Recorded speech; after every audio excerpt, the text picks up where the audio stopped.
Ever feel like your family is drifting apart? Even though you're all living under the same roof, you're not alone. Families everywhere are struggling with disconnection, but here's the good news. Just 5 simple changes can completely transform the way you relate to one another. If you're tired of surface level interactions and longing for real, meaningful connections with your family, stay tuned. Most people think it's grand gestures or expensive vacations to bring families together or to bring them closer. But the truth is, daily habits are what shape that bond. In today's episode, we're going to share 5 powerful, practical habits that are easy to implement. Starting today, you can revolutionize how your family communicates, supports, and grows together. Let's dive into the first one. When was the last time your family sat down for dinner without phones, TV, or even distractions? Just a table, food, and conversation. For many families, it feels so rare. On the holidays. Yeah, the holidays, the only time, 2 days a year. But that's why it's so powerful. So, habit one is the daily dinner table ritual. It's not about the meal itself, it's about creating a sacred rhythm when presence is the default, your presence. Every night becomes a chance to reconnect, to pause from the chaos, and to remind each other we belong together. It's so powerful. It doesn't really matter how long you do it, but I think being consistent. Yes. Now, we've been consistent with our kids for 17 years, and even 20 minutes, it counts. Yes. And they look forward to it. They do. So it's the presence over perfection, simple needs, and it creates that connection when Y- you're together. It's so true. And then the ritual of security, I think it's really, really powerful as well. That our children feel so secure. They do. And when we're having our conversations, we make eye contact. We make fun of each other. We laugh at things off. If there's a moment to correct, we will correct. But it's the glue of that daily family time that really brings us together. I totally agree with you. As powerful as the dinner table is, it can't stand alone, Correct. right? Families, they kind of need a spark, something that just breaks the routine of daily life. That way, you can create memories with them. I think memories are better than buying things. Oh, absolutely. They look back on the memories. So you cultivate these shared experiences. For us, it was through RV travel. The connection at the table is the foundation, but the adventure outside the home, that's where we deepen that bond even more. Totally. I think Yeah. families just grow stronger together that way. And when you step out of that everyday routine. Yeah. And so that is exactly why habit 2 is cultivate, share experiences. And our way of doing it was RV travel, which we got into about 4 or 5 years ago, which has been simply amazing. No, we didn't sell everything, and no, we didn't live on the road. You can just do weekend trips, and you only got to do it in the RV. But the novelty, the teamwork, and the stories that you just can retell for years. Like we talk about spoons. We have a spoon store that just to die for. Yeah, we laugh at it now. It breaks the monotony. Right? The new environment sparks that conversation.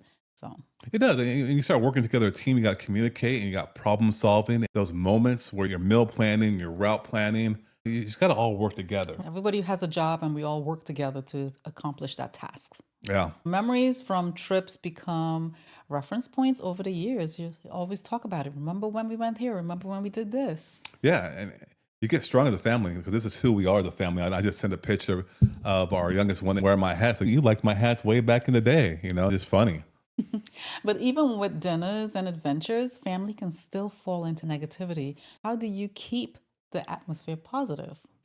Yes, because it is all about positivity. You don't want to have negativity at all because that defeats the whole entire purpose. Now, let's circle back to the dinner table because that's where there's a place to supercharge it. Habit number 3, gratitude and 3 wins. After dinner, during dinner, you should go around and share 3 daily wins and one thing that you're grateful for. It takes 5 minutes. Actually, I take that back. It don't take 5 minutes because once you start doing it, the more you do it, they want to talk more and more and more and more. And you probably won't Yes. even get to yours. We hardly get to ours. We hardly get to hours because they monopolize the conversation the entire time, which is good, which is what you want. And I hear a lot of people say their kids don't talk. Well, we have the opposite. Yeah, but it's great though because it's just a way for us to bond 100%, and it really shifts the focus from any kind of stress of the day to making progress and trying to get better every single day. Yeah, and it also creates a culture of encouragement, not criticism. right? That's very true. We joke around a lot, but it's not criticism whatsoever. And as we ask these questions, our children begin to celebrate the small victories and focus on the negatives. Yeah, they build long-term positivity. It is like a positive self talk in a sense, where you talk to yourself positively versus negatively, you start thinking really good thoughts, Mhm. and gratitude, it can definitely change the atmosphere. But what happens if no one actually feels understood? So there's like a little Mm, sub thing you have to do. But that's where I think habit number 4 comes in. okay. Gratitude is powerful, but families need something more to truly feel heard. Too often, we talk to each other instead of listening to each other. Yep. And that's why habit number 4 is master active listening and empathy. Really being present and just not talking about or condemning everything. Because with the dinner, man, it's a great place to have these practices because it's a perfect time to just slow down, ask deeper questions, and listen without rushing to fix anything. Ask open ended questions. What was the hardest part of your day? That's one way to get them going. What you work hard at, what did you learn? What mistake did you make? And what did it teach you? Reflect the feelings back. So it sounds like that was very frustrating when you're dealing with your friend. Resist giving solutions right away. And I'm guilty of this. I always have to stop, slow down and listen. Listening sometimes is just enough. Yeah. I mean, when you come to me and talk about different things, often you tell me, hey, I just want you to listen. want me to listen. I need that type of reaction. Yeah. When people listen, you feel understood and it creates emotional safety and a deeper trust. Right. And it helps them to process things too, especially young teenagers and adolescents and even elementaries, high schoolers. It gets them to process things in their mind as they feel safe to talk to you. Once they process it out their system, they feel good for the Yeah. most part. You become emotionally intelligent or they become emotionally intelligent.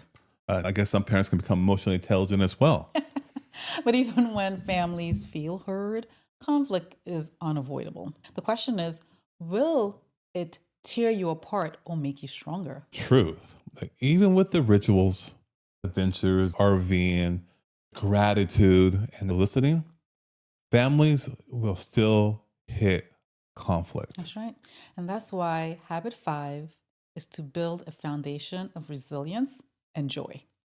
The dinner table becomes a safe place to practice forgiveness, laughter, and affirmations. Yeah. Disagreements, you can normalize disagreements because they become an opportunity for growth, not only for the kids, the parents, but the whole family unit. That's right. Use humor to lighten the tension and reset the atmosphere. Yeah, if you sit at our dinner table, that's all it is nonstop laughter and having fun and joking.